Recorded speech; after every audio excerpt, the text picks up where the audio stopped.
अपने टॉपिक जो स्टार्ट किया था वो किया था फ्रिक्शन का। ठीक है, तो फ्रिक्शन के अंदर कल हमने उस सॉलिड फ्रिक्शन की टाइप पढ़ी थी। हमने 3 टाइप थी, static, limiting and the kinetic. ठीक है, लास्ट ग्राफिकल उसमें ग्राफ भी बनाया था हमने अप्लाइड फोर्स और फ्रिक्शनल फोर्स के बीच में। आज उसके अंदर हम पढ़ेंगे सबसे पहले तो laws of limiting friction. Laws of limiting friction.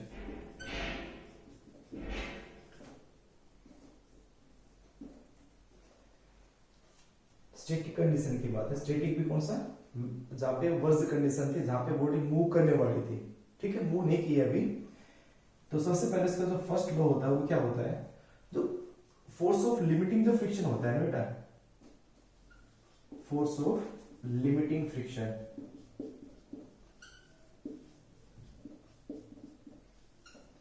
जिसको हम कैपिटल एफ से डिनोट करते हैं, वो डायरेक्टली प्रोपोर्शनल होता है नॉर्मल रिएक्शन पे। नॉर्मल रिएक्शन जिसको आप एन से या आर से आप डिनोट करते हो। नॉर्मल रिएक्शन कौन सा होता है, ध्यान दो आपको कि अगर मान लीजिए सरफेस है, ये बॉडी है, ये बॉडी अगर नीचे क्या डाले अपना वेट इस सरफेस पे mg, तो उसके अपोजिट उसको क्या मिलता है, रिएक्शन मिलता है। ठीक है, तो जो फोर्स ऑफ फ्रिक्शन होता है बेटा,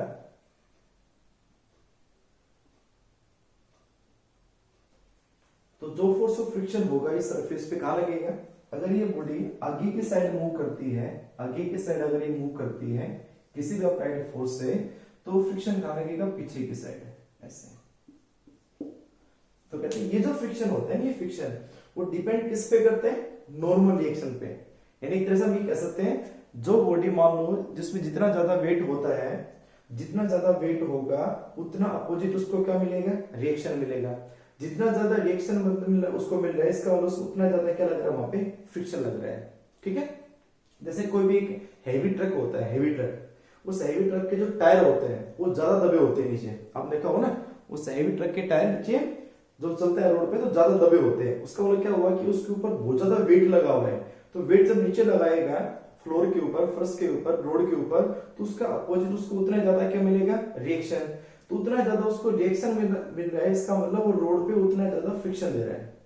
ठीक है, तो एक तरह से जो फ्रिक्शन फोर्स है ना, ये डिपेंड किस पे करता है, कितना उसको रिएक्शन मिलता है, रिएक्शन पे डिपेंड करेगा। क्योंकि एयर में फ्रिक्शन होगा ही नहीं ना, तो एयर की बात नहीं करते कभी भी हम, तो जहां आपको रिएक्शन मिलेगा उस जगह की बात करेंगे हम। तो जो रिएक्शन मिलता है वो फ्लोर मींस इस ग्राउंड पे मिलेगा उसको रिएक्शन। तो उस ग्राउंड पे जो रिएक्शन मिल रहा है एन, वो डिपेंड किस पे करेगा, एफ पे, या उल्टा फ्रिक्शन डिपेंड किस पे करेगा, एन पे। ये फर्स्ट। सेकंड जो हमारे पास इसका लो है वो क्या है, इसकी डायरेक्शन का। ठीक है, तो मैं सीधा बता देता हूं कि डायरेक्शन ऑफ फ्रिक्शन फोर्स क्या होती है।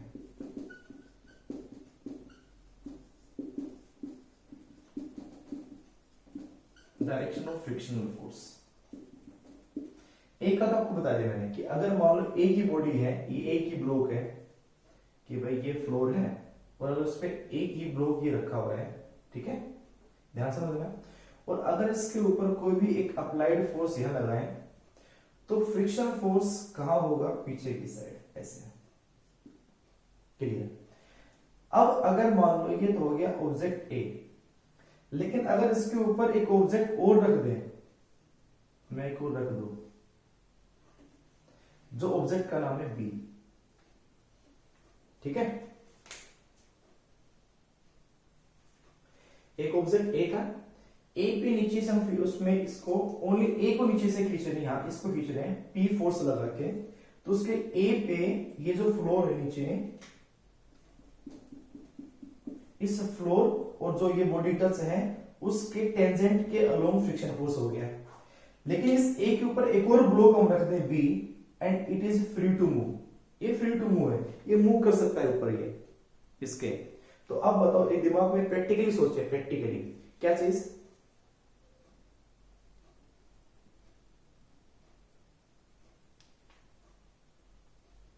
प्रैक्टिकली ये सोचें कि अगर मान लो कोई भी ऑब्जेक्ट रखा हुआ है, कोई मान लो ऑब्जेक्ट, नीचे ऑब्जेक्ट, ये इसके ऊपर एक और रख दें, तो अगर इसको हम आगे खींचेंगे तो अब बताओ ये बॉडी किधर मूव करने की कोशिश करेगी, बोलो। ये अगर आगे जा रही है और ये फ्री रखी हुई है तो आपको क्या लगेगा किधर जाएगी, ये पीछे की साइड जाएगी ना, पीछे की साइड जाएगी नहीं तो जाने की कोशिश करेगी पीछे, तो मतलब इसका तो एक्सेलरेशन कहां हुआ, इस साइड में, और ये किधर मूव करने की कोशिश कर रही है, पीछे की साइड में, पीछे की साइड में। और अगर ये बिल्कुल इसके साथ में इस बॉडी में और इस बॉडी में बहुत ज्यादा फ्रिक्शन फोर्स है तो ये बॉडी पीछे की साइड नहीं जाएगी, पीछे साइड नहीं जाएगी, क्योंकि इस पे फ्रिक्शन फोर्स लगा हुआ है आगे की साइड इधर। ये बात अच्छे समझ रहे हैं बात, कि अगर मान लो एक ही ऑब्जेक्ट है तो उस पे अप्लाइड फोर्स इधर हुआ तो इधर मूव करने की कोशिश करेगी, ट्राई टू मूव, तो फ्रिक्शन लगेगा पीछे। इसके ऊपर एक और ऑब्जेक्ट रख दिया तो अगर ये आगे के साइड मूव करने की कोशिश कर रही है तो ये कोशिश किधर करेगी, पीछे कर जाने की, तो पीछे के साइड जाने की मूव करने की कोशिश करेगी तो इस पे फ्रिक्शन कहां लग रहा होगा, कभी भी in the direction of motion नहीं होगा। अगर ये डायरेक्शन ऑफ मोशन इसकी कहां थी बेटा, टेंड्स टू कहां थी, इस साइड, तो उसका फ्रिक्शन फोर्स कहां होगा, आगे की साइड। तो ये इस तरह से इसके अंदर कंडीशंस होती हैं। तो कभी आप सोचो सर इधर फोर्स हो गया अप्लाइड और इधर फ्रिक्शन हो गया, तो ऐसा थोड़ा ना होता है, बिल्कुल हो सकता है। अगर यहाँ पे दो ऑब्जेक्ट, दो तो ये ऑब्जेक्ट हो गए और नीचे एक फ्लोर हो गया इस तरह से, तो ये डायरेक्शन ऑफ फोर्स है। यहाँ पे डायरेक्शन ऑफ फोर्स कौन सा, डायरेक्शन ऑफ फ्रिक्शनल फोर्स। मैं जो कैपिटल एफ लिख रहा हूं वो क्या है, फ्रिक्शन फोर्स है, ठीक है। तीसरा, ये जो फ्रिक्शन फोर्स होता है किस पे डिपेंड करता है,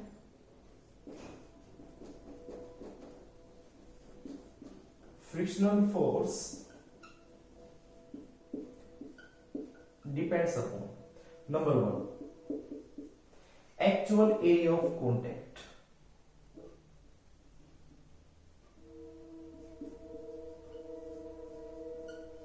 actual area of contact, not apparent area of contact,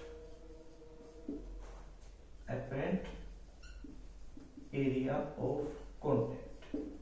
अब अपरेंट और एक्चुअल क्या है, बट आप इसका स्क्रीनशॉट लें इस पेज का एक बार,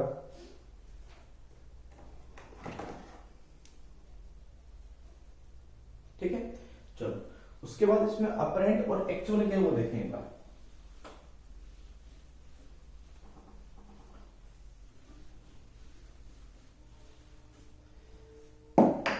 मान लो हमारे पास ये तो हो गया फ्लोर, इस पे कोई भी एक ये टायर है, ठीक है, ये रोल होता हुआ आगे मूव करता जा रहा है। तो अब ये बताएं कि इसका टोटल एरिया तो क्या होगा, टोटल एरिया तो ये हो जाएगा भाई कि भाई ये इसकी रेडियस, तो इसका टोटल एरिया, टोटल एरिया या एपरेंट एरिया जो हमें ये दिखाई दे रहा है, दिखाई दे रहा है दोस्तों, तो हमें जो दिखाई दे रहा है वो टायर दिखाई दे रहा है पूरा का पूरा, तो जो टोटल टायर का एरिया होगा पाई आर स्क्वायर। लेकिन क्या टोटल का टोटल जो सरफेस है वो फ्लोर के टच है क्या, रोड के टच है क्या, नहीं ना, ओनली कितना हिस्सा टच है, इतना हिस्सा टच है। अगर और ज्यादा यहां इसमें वेट होगा तो थोड़ा और दब जाएगा, तो ये ऐसे हो जाएगा,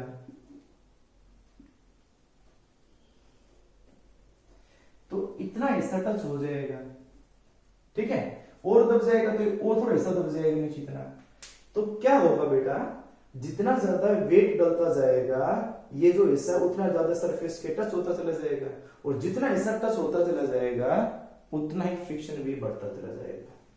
तो इसका मतलब एक्चुअल एरिया ऑफ कॉन्टैक्ट कौन सा, ओनली ये हिस्सा है, ओनली ये पार्ट, ये, this is actual area of contact, this is actual area of contact, ठीक है। टोटल एरिया पूरा का पूरा टायर टच नहीं है तो एक्चुअल एरिया ऑफ कॉन्टैक्ट पे डिपेंड करेगा, ना कि अपरेंट एरिया पे।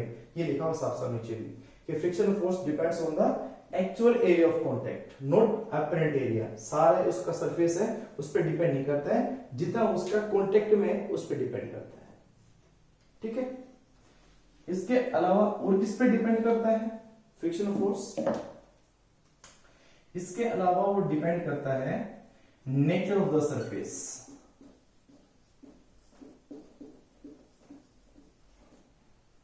जो जिस सरफेस पे चल रहा है उस सरफेस के नेचर पे।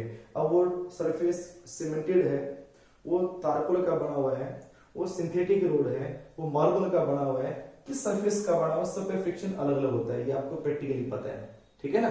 इस पे ज्यादा फिसलन होती है मतलब उसमें फ्रिक्शन कम है, जो बिल्कुल क्या है रफ है उसमें फ्रिक्शन ज्यादा है। तो किस पे डिपेंड करेगा, नेचर ऑफ द सरफेस पे। किस पे डिपेंड करेगा, मटेरियल ऑफ द बॉडी, ठीक है, उसके बॉडी के मटेरियल पे। अब आप क्या करें, हम जो यूज करते हैं टायर, तो टायर किसका यूज करते हैं, रबर का। किसी व्हीकल के ऊपर जो टायर यूज करते हैं वो रबर का। पहले उस पे क्या होती है, रिम होती है, लोहे की रिम। तो रिम को क्यों ना चला दिया जाए, रिम पे टायर क्यों लगाया जाता है, रिम भी सर्कुलर है, क्या वो घूम जाएगी ना वो। लेकिन उस लोहे की उस मेटेलिक टायर, मेटेलिक जो रिम है, अगर उसी को हम क्या करेंगे, मूव करवाएंगे, तो वो उस रोड के ऊपर ज्यादा फ्रिक्शन प्रोड्यूस करेगी। जितना ज्यादा फ्रिक्शन प्रोड्यूस करेगी, हमें अप्लाइड फोर्स उतना ही ज्यादा लगाना पड़ेगा, मतलब हमारी एफिशिएंसी कम हो जाएगी, ठीक है। तो हमने कैसा मटेरियल यूज किया, हमने यूज किया रबर का टायर, ठीक है। तो जो रबर टायर होता है उसका फ्रिक्शन कम होगा उस सरफेस पे, रोड के ऊपर, इसलिए हमने कैसा मटेरियल यूज किया, रबर। मींस किस पे डिपेंड किया, मटेरियल यूज किया, नहीं किया, ठीक है। तो ये जो फ्रिक्शन फोर्स होते हैं वो एक्चुअली डिपेंड करते हैं एक्चुअल एरिया ऑफ कांटेक्ट पे, नेचर ऑफ द सरफेस पे, मटेरियल ऑफ द बॉडी, इन सभी पे डिपेंड करेगा, ठीक है। तो ये थे लॉज ऑफ फ्रिक्शन, ठीक है। करो उसको नोट एक बार इसका, यानी कि स्क्रीनशॉट ले लेना, नोट बाद में करना, ओके। चलो नेक्स्ट,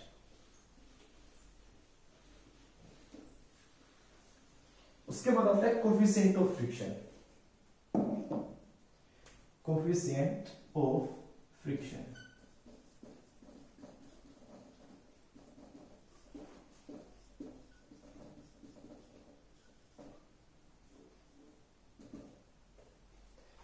कोफिशिएंट ऑफ फ्रिक्शन क्या होता है बेटा, जस्ट जो फर्स्ट लॉ बताया मैंने, लॉज ऑफ लिमिटिंग फ्रिक्शन के अकॉर्डिंग, तो वो क्या था बेटा, अकॉर्डिंग टू क्या बताया मैंने कि फ्रिक्शन जो फोर्स था वो डायरेक्टली प्रोपोर्शनल किसके था, नॉर्मल डायरेक्शन पे, ठीक है। फिर आप इसको हटाएंगे, प्रोपोर्शनल कांस्टेंट को हटाएंगे, यानी प्रोपोर्शनल को हटाएंगे तो एक कांस्टेंट यूज करते हैं, और वो कांस्टेंट आएगा म्यू, MEU, म्यू, इसको म्यू कहते हैं, और इनटू हो जाएगा n। और ये म्यू क्या है, ग्रीक वर्ड होता है ये किसको रिप्रेजेंट कर रहा है यहाँ पे, where mu is proportionality constant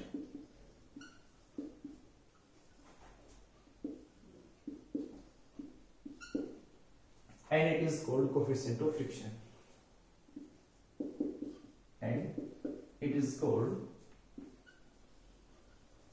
coefficient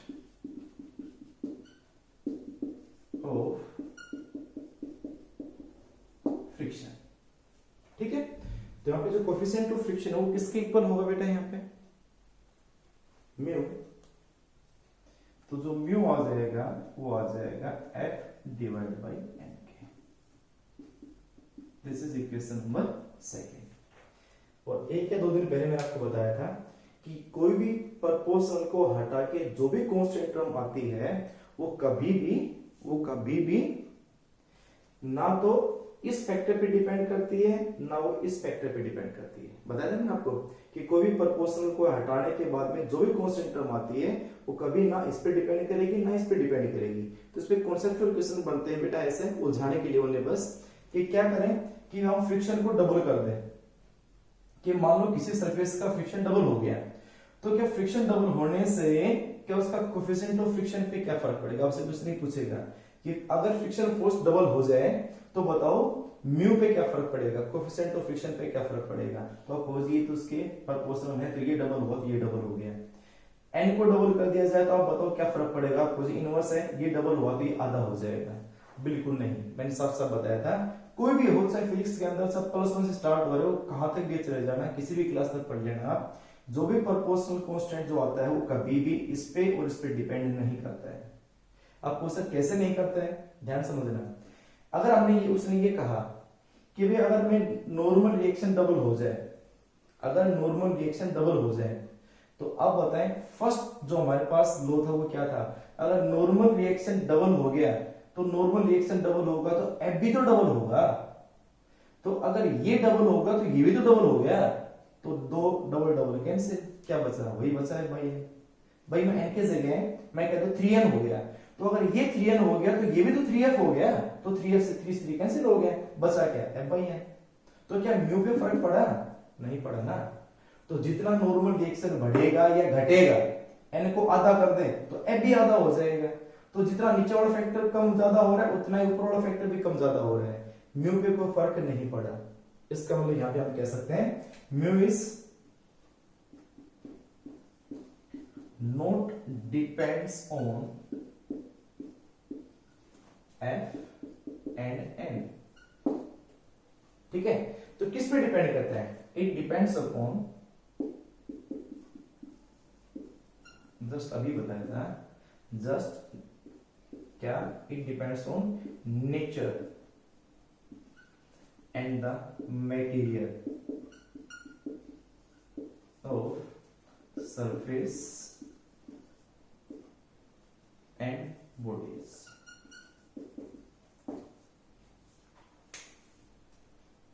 इन पे डिपेंड करेगा, किस पे, नेचर ऑफ मटेरियल पे, किसका, सरफेस का, किसका कैसा नेचर है, और बॉडी है वो किसकी बनी हुई है, उस पे डिपेंड करेगा।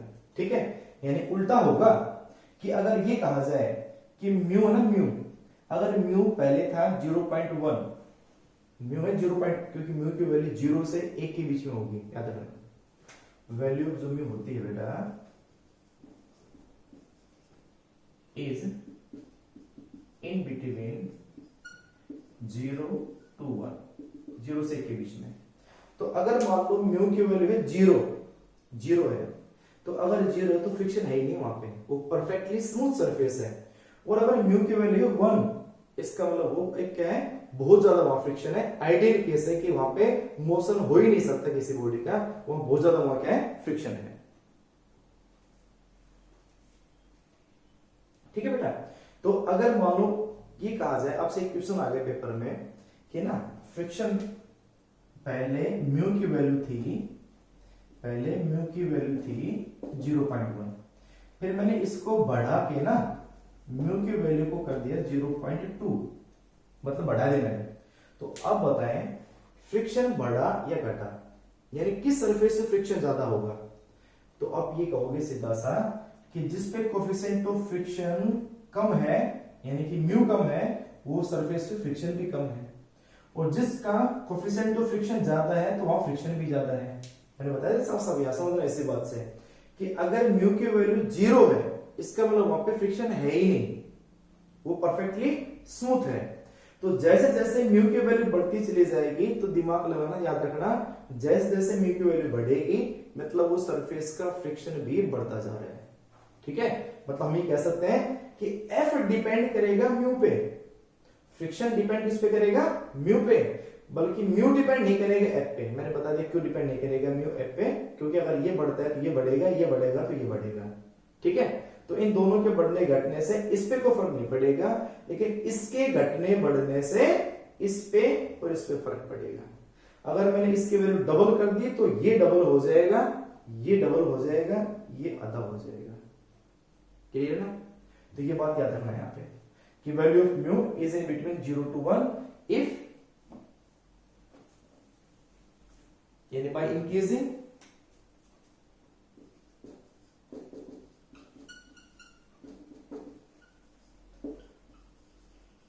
value of mu, there is increase in friction force,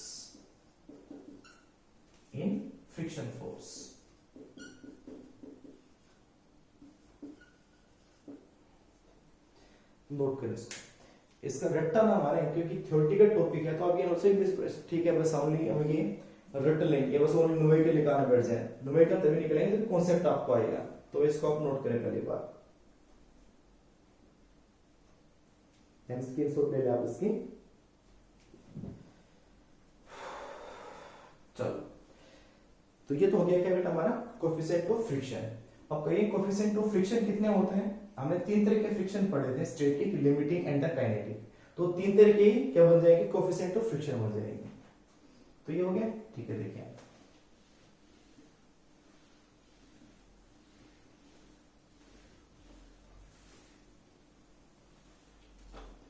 types of coefficient of friction.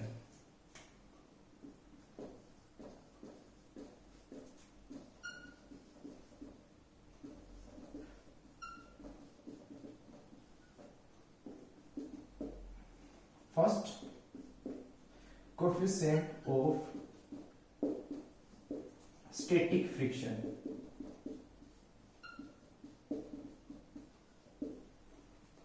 तो स्टैटिक जो फ्रिक्शन होगा वो स्टैटिक फ्रिक्शन का म्यू एस क्या था बेटा, एफ बाई एन ना, तो यहाँ एस लगा देना बस, इतना ही बस। फ्रिक्शन हो गया स्टैटिक तो कोएफिशिएंट भी क्या हो गया, स्टैटिक। सेम ऐसे ही नंबर 2, कौन सा, coefficient of limiting friction.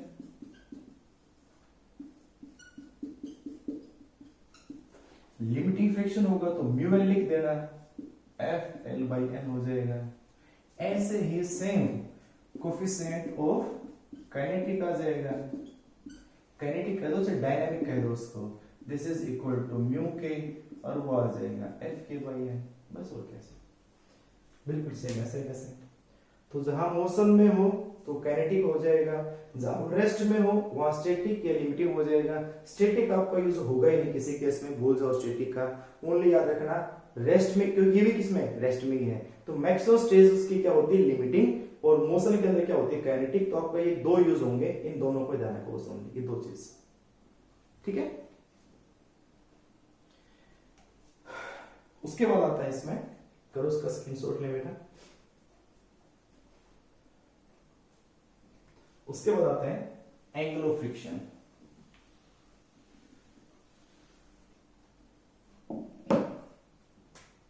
Angle of friction क्या होता है,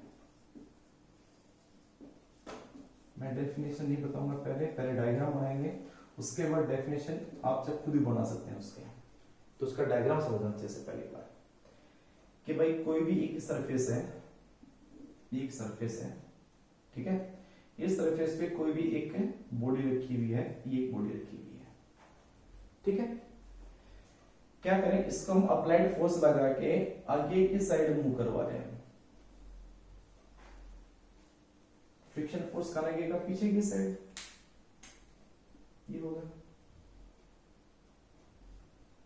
दिस इज फ्रिक्शन फोर्स, ठीक है। इसका वेट किधर होगा, वेट आएगा इसका वेट आएगा नीचे, ये हो गया वेट।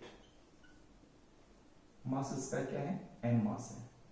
तो उसका अपोजिट उसको क्या मिलेगा, रिएक्शन, दिस इज एन, ठीक है बेटा, क्लियर। अब जो हमारे पास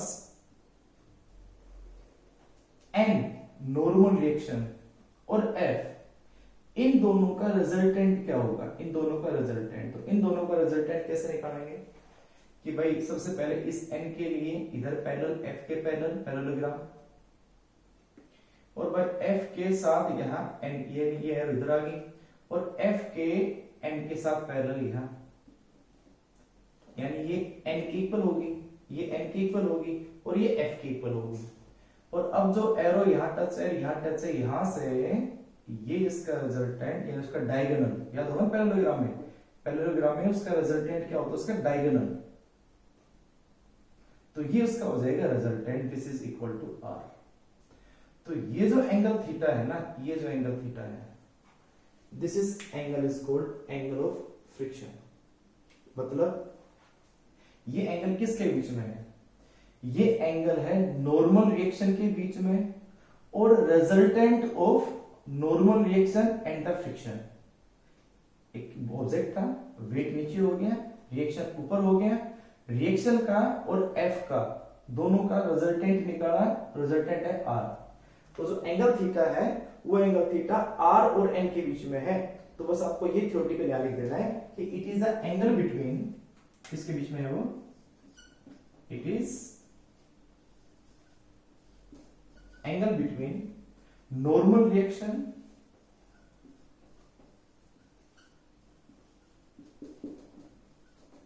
and resultant of force of friction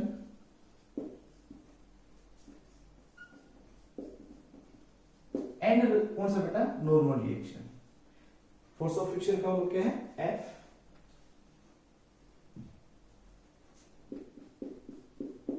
and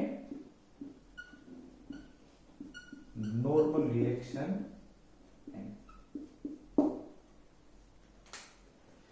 it is the angle between normal reaction and the resultant of means R of force of friction। ये resultant किसका है, force of friction का है और normal reaction का है। तो ये है एंगल थीटा। तो आप थीटा कैसे निकालेंगे, यहाँ पे इस ट्राइंगल से, ये एक ट्राइंगल है यहाँ पे, राइट एंगल ट्राइंगल, देखिए आपको इस राइट एंगल ट्राइंगल में tan थीटा आप निकाल दें, इन राइट एंगल ट्राइंगल, ठीक है। नाम दो, इसका आप नाम दे सकते हो कोई भी, ये मान लो ओ नाम आते हैं, ठीक है। तो O एंड R मालूम है, तो यहाँ tan थीटा क्या बनेगा, tan थीटा होता है परपेंडिकुलर बाई बेस। तो एंगल के सामने होता है परपेंडिकुलर, तो एंगल के सामने ये तो हो गया परपेंडिकुलर और ये हो गया बेस। तो ये परपेंडिकुलर किसके इक्वल है, ये जो लाइन है ये किसके इक्वल है, ये लाइन है F के इक्वल, और ये बेस किसके इक्वल है, ये बेस है n के इक्वल। तो ये आ जाएगा this is F divide by n, ठीक है, F डिवाइड बाई n। और याद करें जस्ट 2-4 मिनट पहले ही F बाई n भी बताया था मैंने। F बाई n क्या होता है, F बाई n होता है म्यू, F बाई n क्या था, म्यू। तो this is equal to mu. तो जो tan थीटा आया, यानी कह सकते हैं दैट इज कि tan थीटा किसके इक्वल है, म्यू के इक्वल है। और हमें थीटा निकालना है, तो जो थीटा आ जाएगा वो आ जाएगा tangent inverse mu. This is equal to angle of friction, ठीक है। तो एक यहां पे आएगा एंगल ऑफ फ्रिक्शन और एक टॉपिक आएगा एंगल ऑफ रिपोज। तो उस एंगल ऑफ फ्रिक्शन और एंगल ऑफ रिपोज में एक मामूली सा फर्क होगा, डिफरेंस होगा। एंगल ऑफ फ्रिक्शन में तो ये बॉडी हॉरिजॉन्टल के अंदर रखी हुई है, हॉरिजॉन्टल जो हमारे पास क्या है, एक सरफेस है, ये हॉरिजॉन्टल सरफेस है, यहां रखी हुई है, ठीक है। और जब एंगल ऑफ रिपोज होगा तो ये बॉडी हो जाए इंक्लाइंड प्लेन पे। तो एट प्रेजेंट आप इसको नोट करें, इसका स्क्रीनशॉट लें एक बार।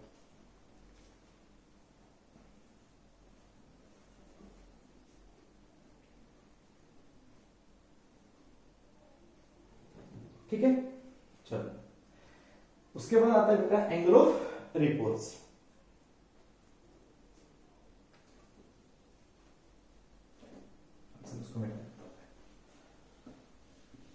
ये फॉर्मूला याद रखने के बाद कि जो tan थीटा है वो म्यू के इक्वल है यहां पे।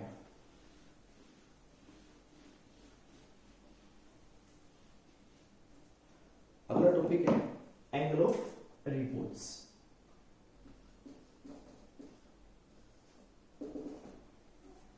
ठीक है, और उस एंगल ऑफ रिपोज को थीटा की बजाय हम अल्फा से डिनोट कर देंगे, एक अलग एंगल ले लेंगे। बात वही करने से वही कंडीशन कि भाई ये तो हो गया हमारा एक सरफेस, ठीक है। अब सरफेस आपको पता है फ्रिक्शन चैप्टर पढ़ रहे हैं तो स्मूथ तो नहीं होगा, रफ ही होगा सरफेस तो। और अब यहाँ पे हम कर देते हैं उसको इंक्लाइंड प्लेन पे लेके जाएंगे, तो साथ साथ इसका एक इंक्लाइंड प्लेन है, तो ये भी रफ सरफेस है, ठीक है। तो इस इंक्लाइंड प्लेन का हॉरिजॉन्टल प्लेन के साथ एक एंगल है यहाँ पे, ये एंगल है, दिस इज कॉल्ड अल्फा, ठीक है। और हमें इंक्लाइंड प्लेन को इतना उठाना है, ये इंक्लाइंड प्लेन इतना हो कि यहां कोई भी एक ऑब्जेक्ट रखा हो ना, ये कोई भी एक ऑब्जेक्ट रखा हुआ है, ये object just at the verge condition पे आ जाए, मतलब ये मूव करे नहीं, करने वाला हो जाए। मतलब क्या करें कि हमारे पास मान लो जैसे ये एक हमारे पास हॉरिजॉन्टल सरफेस है, ठीक है बेटा, ये हॉरिजॉन्टल सरफेस है। अगर मैं इसके ऊपर ऐसे एक ऑब्जेक्ट रख दूं तो रेस्ट में है। अब मैं क्या करूं, उस हॉरिजॉन्टल को धीरे धीरे इंक्लाइन करता जाऊं और एक ऐसे स्टेज आ जाए जब ये क्या करे, मूव करने लायक हो जाए, ठीक है। यानी इस कंडीशन पे आ जाए कि धीरे धीरे ये मूव करने लायक हो जाए। इस कंडीशन पे आके अभी मूव नहीं किया है, लेकिन जैसे थोड़ा और उठाऊंगा तो क्या करेगी, मूव करेगी। तो ऐसा एंगल, इस हॉरिजॉन्टल के साथ हमने एक एंगल बनाया जिससे एक वर्ज मोशन यानी कि एक वर्ज कंडीशन पे आ गई कि ये मूव करने वाली हो जाएगी लेकिन मूव करेगी नहीं। तो उस इंक्लाइन को उतना उठाना है बस ओनली कि जिससे मूव करने लायक हो जाए, उस कंडीशन पे आ जाए कि अब थोड़ा सा भी एंगल हमने उठा दिया 0.00001 तो ये अभी मूव कर जाएगी, ठीक है। तो वो हमारे पास जो एंगल कहलाएगा वो कहलाएगा angle of repose. This is the minimum angle of inclination, कम से कम एंगल। मैक्सिमम तो जब किसी ऑब्जेक्ट को उठा दो ऐसे तो अपने आप आएगी, धड़ाम से नीचे गिरेगी, लेकिन मोशन नहीं करवानी। मैंने बताया कि स्टैटिक कंडीशन में सभी लिमिटिंग कंडीशन, तो लिमिटिंग फ्रिक्शन था कि वर्ज कंडीशन होनी चाहिए, लास्ट कंडीशन होनी चाहिए इसकी। तो this is the minimum angle of inclination किसके साथ, with the horizontal.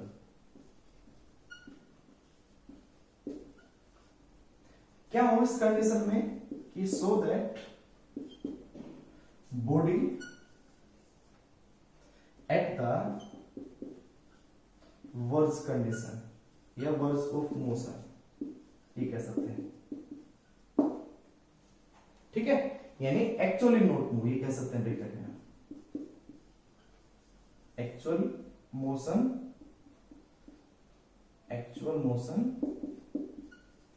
Not started, start नहीं हुआ उसका, ठीक है, लेकिन स्टार्ट होने वाला है अगर जस्ट थोड़ा सा उसको उठा दिया तो अब इसमें सारे जो हमने बताए थे फोर्सेस, वो सभी फोर्सेस बनाए इसके अंदर, क्या क्या बनेंगे देखो। तो सबसे पहले तो इसका वेट, ये इसका हो गया वेट, वो हमेशा इस हॉरिजॉन्टल सरफेस के परपेंडिकुलर होता है, तो पता नहीं हमने कितने डायग्राम बना लिए ऐसे, दिस इज एम। फिर बनाते हैं नॉर्मल। नॉर्मल क्या बनेगा बेटा इसका, बॉडी का नॉर्मल होता है ये, इसके नॉर्मल यानी इसका परपेंडिकुलर, तो ये नॉर्मल हो गया, दिस इज एम, ठीक है।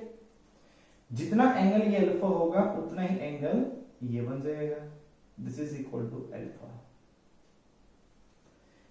ये लाइन किसके इक्वल होगी, ये वाली लाइन, बताएं। अगर ये mg है, ये mg है, तो मैंने आपको बताया ना कि जो एंगल वाली होती है उसका प्रोजेक्शन होता है, मतलब एंगल वाला हमेशा क्या बनेगा, कोस। तो this is equal to mg cos alpha. तो mg sin अल्फा कौन सा होगा, mg sin अल्फा ये हो जाएगा, this is equal to mg sin alpha, ठीक है। तो एक हो गया mg cos अल्फा, एक हो गया mg sin अल्फा। अब ये बॉडी किधर मूव कर रही है, ये इधर मूव करने लायक है, कर रही है, तो उसको किसने रोक रखा है नीचे आने से। अगर ये स्मूथ सरफेस होता तो यहां रुकती थोड़ी ना, ये तो आ चुकी होती नीचे, ठीक है। एक मिनट बेटा,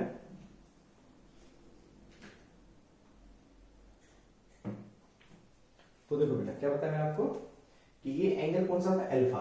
तो अब इस अल्फा की वैल्यू कैसे निकालेंगे हम, कि कंडीशन ये कि अब ये बॉडी मूव नहीं कर रही, तो कंडीशन ये कि भाई अगर ये सरफेस स्मूथ होता तो जरा सा भी उठा देते तो मूव करके नीचे आ जाती नहीं, लेकिन ये सरफेस पे क्या फ्रिक्शन है, तभी तो मूव करके नीचे नहीं आ रही है। तो इसकी एबिलिटी है कि नीचे आने की कोशिश कर रही है, तो इसका मतलब पीछे कोई फोर्स लग रहा होगा, तो उसको नीचे रोक रहे हैं, और वो फोर्स कौन सा होगा, फ्रिक्शन फोर्स। और वो फ्रिक्शन फोर्स हमेशा tangent to the surface, this और दिस, इस सरफेस और इस सरफेस के जो बिल्कुल साथ होता है उसके बीच में जो होता है वहां पे फ्रिक्शन होता है, तो फ्रिक्शन फोर्स का लगेगा पीछे की साइड। तो अब ये बताएं इसमें कि कौन फोर्स किसके इक्वल होगा यहाँ पे। तो सबसे पहले तो ना तो ये बॉडी ऊपर जा रही ना ये नीचे आ रही, इसका मतलब n किसके इक्वल होगा, mg cos अल्फा, जो जस्ट अपोजिट है उसी के equal. n equal to mg नहीं, यहाँ पे n किसके इक्वल होगा, mg cos अल्फा के, और f किसके इक्वल होगा, mj sin अल्फा के, क्योंकि ना तो ये नीचे जा रही ना ये ऊपर जा रही, इसका मतलब ये जो फोर्स है उसने डाउनवर्ड फोर्स को क्या कर रखा है, रोक रखा है, मतलब उसको बैलेंस कर रखा है कि जितना फ्रिक्शन ऊपर है उतना अपना जो डाउनवर्ड फोर्स है वो नीचे के साइड है। अगर ये दोनों इक्वल होंगे तो ना तो ये बॉडी ऊपर की साइड मूव करेगी ना नीचे की साइड मूव करेगी। तो mj sin अल्फा तो किसके इक्वल है, f के, और n किसके इक्वल है, mg cos अल्फा के, ठीक है। तो यहाँ पे जो आएगा mg sin alpha, this is equal to f, और n equal to mg cos alpha, and mg cos alpha is equal to n is equation number second. दोनों को डिवाइड कर दें, डिवाइडेड 1/2 तो क्या आएगा आप बताएं। This is m g sine alpha divide by m g cos alpha और is equal to f by n. M g से m g cancel, sine by cos tan alpha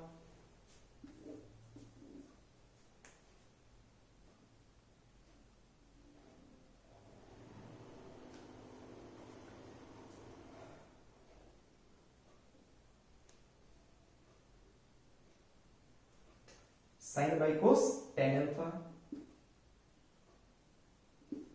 तो tan alpha is equal to क्या आ गया F by N. Just थोड़ी देर पहले बताया था एफ बाई एन क्या होता है म्यू, तो this is equal to mu. तो टेन अल्फा जो आया वो किसके इक्वल आया, tan alpha is equal to mu. और ये कह सकते हैं एंड या और alpha is equal to tangent inverse mu. Theta किसके इक्वल था, थीटा क्या था एंगल ऑफ फ्रिक्शन, जो किस केस में था हॉरिजॉन्टल, जिसमें बॉडी हॉरिजॉन्टल लोड के ऊपर सरफेस के ऊपर मूव कर रही थी या करना चाह रही थी वहां पे जस्ट वर्ज कंडीशन पे। और ये किस पे है इंक्लाइंड, जो हमारे पास प्लेन है उसके ऊपर मोशन करना चाह रही टेंड्स टू मूव। तो इस केस में आया एंगल ऑफ रिपोज, वो अल्फा किसके इक्वल है टेंजेंट इनवर्स म्यू के, और वो थीटा किसके इक्वल आया था टेंजेंट इनवर्स म्यू के। थीटा भी वही है अल्फा भी वही है, तो इसका मतलब एंगल ऑफ रिपोज और एंगल ऑफ फ्रिक्शन दोनों के दोनों सेम होते हैं, बट डिफरेंट जो होता है दोनों में जो डिफरेंस है वो डिफरेंस ये है कि एक हॉरिजॉन्टल है, हॉरिजॉन्टल केस के अंदर है, और एक इसमें इंक्लाइंड प्लेन के अंदर है, वर्टिकल बोल दो ना इंक्लाइंड प्लेन के अंदर है। ठीक है, तो इसको नोट करें एक बार।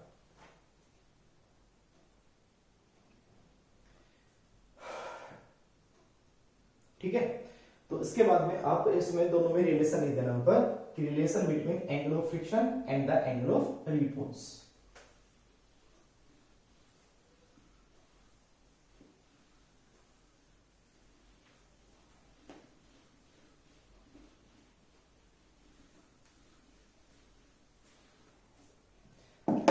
रिलेशन बिटवीन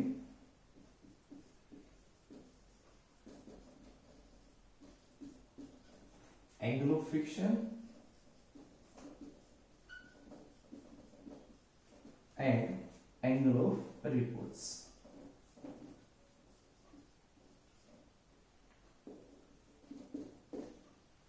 दो लाइनें कहे ओनली क्या कि we know angle of friction किसके इक्वल था थीटा, किसके इक्वल था टेंजेंट इनवर्स म्यू के, एंड एंगल ऑफ रिपोज किसके इक्वल था क्या था alpha, this is equal to tangent inverse mu के। तो फ्रॉम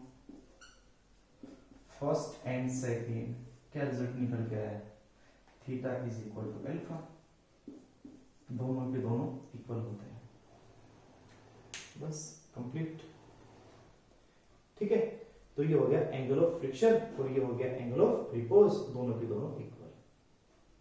ठीक है, एक सिमिलर काम और कर लेते हैं इसमें, बिल्कुल सिमिलर काम है। ऐसे कैसे अब इसमें इसका स्क्रीनशॉट ले जल्दी से एक बार, देखो आगे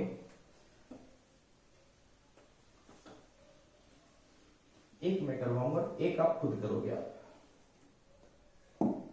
क्वेश्चन है एक्सेलरेशन ऑफ द बॉडी, यानी टॉपिक कह दो या क्वेश्चन कह दो, acceleration of the body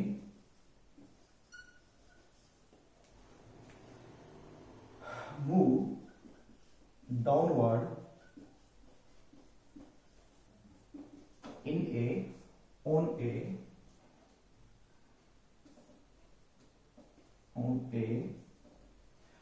rough inclined plane, rough inclined plane।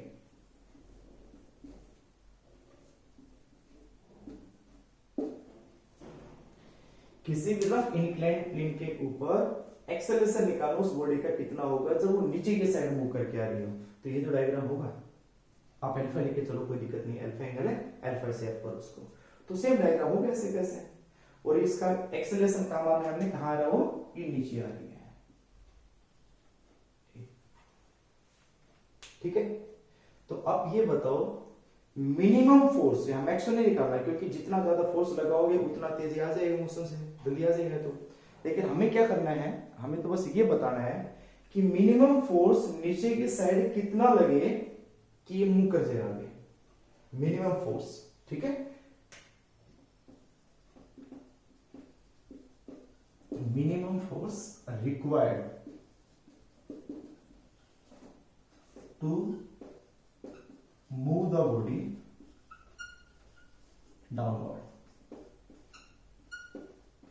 बताओ बेटा, नया नहीं बताया मैंने, मैं वही बता रहा हूं आपको जस्ट जो पहले किया था हमने।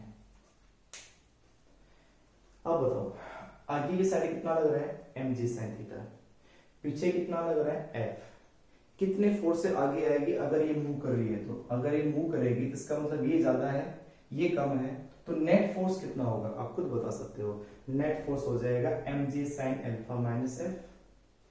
अब तक क्या था, मोशन नहीं किया था, मोशन नहीं करेगा तो दोनों इक्वल होंगे तब मोशन नहीं करेगा, लेकिन अगर ये मूव कर रहा है इसका मतलब ये फोर्स इससे ज्यादा है।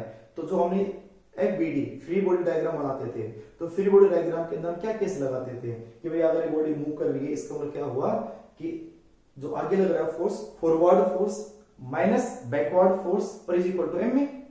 भाई जो आगे लग रहा है उसमें से पीछे वाला फोर्स घटा दो इक्वल टू एम ए लिख दो, बस और क्या करना है। तो ये हो गया नेट फोर्स एफ नेट, इसको लिखता हूं मैं एफ नेट। नेट फोर्स कितना चाहिए हमें, वो किसके इक्वल हो जाएगा mg sin alpha and minus F इतना, ठीक है। चलो तो पहले हम एफ नेट ही निकाल लेते हैं। तो ये आया mg sin अल्फा, आप सीधा अब लिख सकते हो इसको ma, हमें क्या निकालना है एक्सेलरेशन निकालना है, तो चाहे अभी लिख सकते हो ma हो जाएगा, ठीक है। लेकिन एक बाद में लिखो तो जी बाद में लिख लेना, बात एक ही है। f की जगह क्या पुट करें ये देखें यहां से, बिकॉज f बाई n किसके इक्वल था बेटा म्यू के, याद होगा ना, f बाई n किसके इक्वल था म्यू के। तो यहाँ f किसके इक्वल होगा आप बताओ, f हो जाएगा म्यू n के इक्वल, म्यू इंटू n के इक्वल हो जाएगा, ठीक है। तो f की जगह में यहां पे म्यू इंटू n लिख दो, म्यू इंटू n लिख दो, ठीक है भाई, इक्वेशन नंबर फर्स्ट। n यहां पे किसके इक्वल है, n यहां किसके इक्वल है, n तो mg cos अल्फा के इक्वल है, क्योंकि ये बॉडी ना तो ऊपर जा रही है ना नीचे जा रही है, तो ये फोर्स इस फोर्स के तो हमेशा इक्वल ही रहेगा ना। तो n जो होगा वो हो जाएगा mg cos अल्फा, तो n की वैल्यू पुट कर दो यहां पे। तो f net is equal to कितना है बेटा mg sin alpha minus mg cos alpha into क्या है म्यू, पहले लिख दो बाद में लिख दो, ठीक है। n की जगह पुट कर दिया मैंने mg cos अल्फा। अब आप यहाँ पे अगर ओनली नेट फोर्स पूछा होता तो इतना निकाल दिए। यहाँ पे 3 क्वेश्चन बनते हैं, ध्यान से समझना, यहाँ 3 क्वेश्चन बनते हैं। पहला क्वेश्चन तो क्या कि आपसे ऊपर क्वेश्चन लिख दें कि नेट फोर्स कितना चाहिए मिनिमम फोर्स, यानी यही क्वेश्चन बन जाए ये वाला कि कितना फोर्स चाहिए रिक्वायरमेंट फॉर द डाउनवर्ड, कम से कम कितना चाहिए, तो आंसर आ चुके हैं। फिर आपसे पूछे एक्सेलरेशन कितना होगा उसका जब नीचे आती है वो, तो एक्सेलरेशन निकालने के लिए आप इसको क्या लिख देंगे बेटा, आप इसको लिख देंगे ma। तो ma इज equal to mg sin alpha and mg cos alpha और इनटू म्यू, m सारे में हो गया कैंसिल, ठीक है। हम यहां से g कॉमन ले तो g कॉमन ले सकते हैं यहाँ पे। तो भाई क्या बना बेटा, अब बताओ फॉर्मूला क्या है हमारा, ठीक है। तो ये a जो आया ना वो किसके इक्वल आया, this is equal to g common ले लेंगे तो sin alpha minus mu cos alpha और इनटू g, देख लो से आपके सामने है।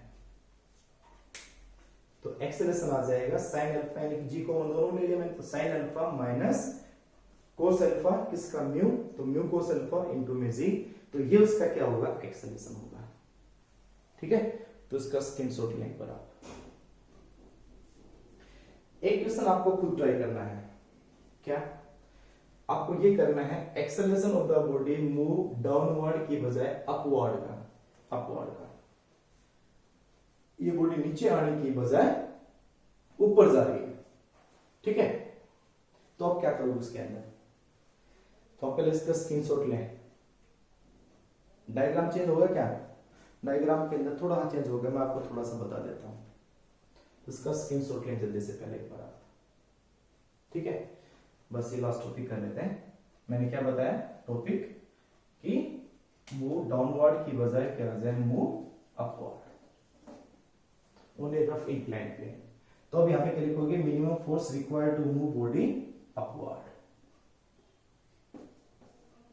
आपके सामने देखना आप क्या चेंज करेंगे, यहाँ पे कितना चेंज करोगे यहाँ पे। अब जब बॉडी ऊपर की साइड मूव करेगी तो उसका एक्सेलरेशन कहां होगा, ऊपर की साइड। और भाई ये सबको पता है, बिना नीचे तो क्या हुआ, नीचे तो इंक्लाइंड प्लेन है, हम उसको उठा देंगे थोड़ा तो अपने आप मूव करके आ जाएगी, लेकिन ऊपर ले जाने के लिए तो बिना खींचे कैसे इसको ऊपर चली जाएगी, इसको क्या करना पड़ेगा, फोर्स लगाना पड़ेगा, खींचना पड़ेगा इसको ऊपर। तो हम इसमें अप्लाइड फोर्स लगाएंगे, तो ऊपर मूव करेगी तो फ्रिक्शन तो ऊपर हो ही नहीं सकता ना।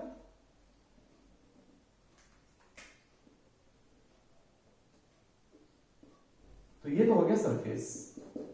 तो यहां मैंने अप्लाइड फोर्स लगा दिया, ये अप्लाइड फोर्स है, तो कम से कम कितना अप्लाइड फोर्स होगा, उस अप्लाइड फोर्स का नाम क्या नाम दे दूं मैं, पी नाम दे देता हूं। ठीक है, पी नाम, ये अप्लाइड फोर्स है, चाहे वही नाम दे दो एफ नेट, मैं इसे वही कर देता हूं, ऊपर खींचो उसमें।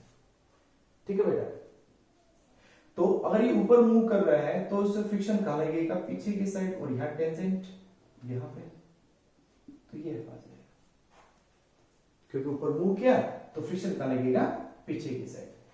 तो आप खुद बता दे अब कि ये एफ नेट कम से कम कितना होगा, कम से कम फोर्स ऊपर में कितना लगाऊं कि ऊपर करने लायक हो जाए या ऊपर चल पड़े। तो कम से कम जितना फोर्स पीछे लग रहा है उतना तो लगे ही लगे, या उससे ज्यादा लगे, तब मूव करेगी। तो पीछे कितना लग रहा है, mg sin अल्फा और f, ये दोनों के दोनों इस बॉडी को ऊपर ले जाने से रोक रहे हैं। तो कम से कम जो फोर्स लगेगा वो लगेगा mg sin alpha plus f, या तो इसके इक्वल, या तो इसके इक्वल, और या फिर इससे ज्यादा। तो आप करो तो ये भी कर सकते हैं इसके अंदर ऐसे, मतलब एफ नेट या तो ज्यादा होगा या इक्वल होगा किसके, mg sin alpha plus f के।